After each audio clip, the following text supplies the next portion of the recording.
बबुआ अपने घर के बाहर नहीं निकलता था। बबुआ 12 बजे सो के उड़ता था।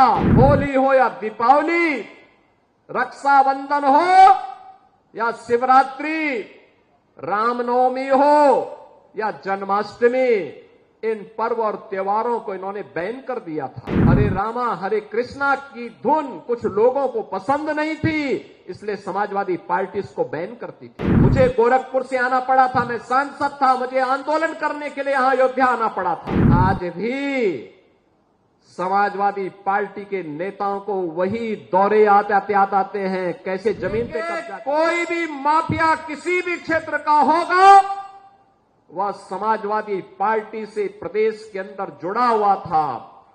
और परिणाम क्या था? ये माफिया की पैरेलल सरकार चलती थी। बबुआ अपने घर के बाहर नहीं निकलता था। बबुआ 12 बजे सो के उड़ता था और प्रदेश की जनता पिसती थी। माफिया समानांतर सरकार चला करके अराजकता और गुंडागर्दी का एक और तांडव करते थे।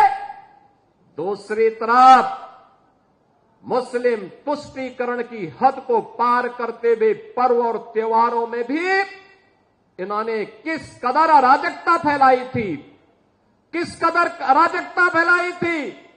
होली हो या दीपावली, रक्षाबंधन हो या शिवरात्रि, रामनवमी हो या जन्माष्टमी, इन पर्व और त्योहारों को इन्होंने बैन कर दिया था।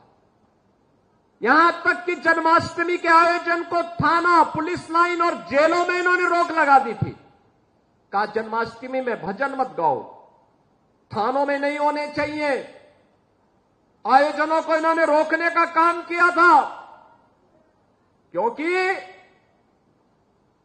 हरे रामा हरे कृष्णा की धुन कुछ लोगों को पसंद नहीं थी, इसलिए समाजवादी पार्टी इसको बैन करती थी। कावड़ यात्रा पे रोक लगाते थे। और किस कदर की अराजकता थी। दुर्गा पूजा में अयोध्या का दंगा किसने नहीं देखा? देवकाली मंदिर में कैसे मूर्ति चोरी हो गई थी समाजवादी पार्टी की सरकार में। मुझे गोरखपुर से आना पड़ा था, मैं सांसद था, मुझे आंदोलन करने के लिए यहां अयोध्या आना पड़ा था। बहनों और भाइयों, एक तरफ ये अराजकता, ये गुंडागर्दी चरम पर।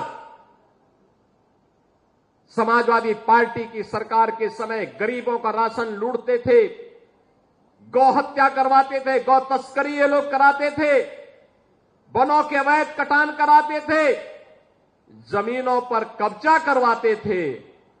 अराजकता चरम पर इनके समय में थी। और आज भी समाजवादी पार्टी के नेताओं को वही दौरे याद आते हैं, कैसे जमीन पे कब्जा करते थे। आज जमीनों पे कब्जे हट चुके हैं।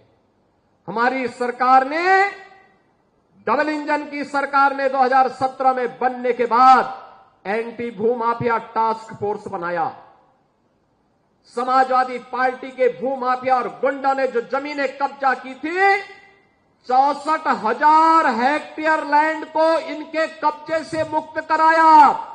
तो जब गुर्गों से आप जमीन कब्जा मुक्त कराएंगे तो सरगना को तो परेशानी होगी।